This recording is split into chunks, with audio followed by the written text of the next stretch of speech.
Ito ang one card reading mo, Aries.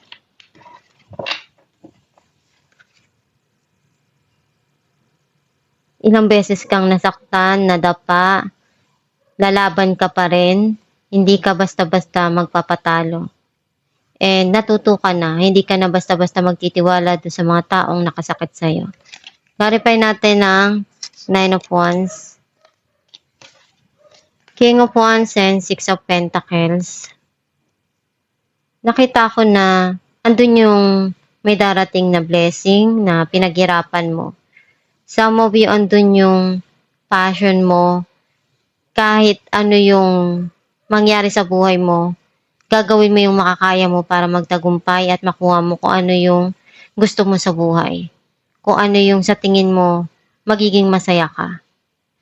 Hindi mo susukuan yun. Gagawin mo lahat ng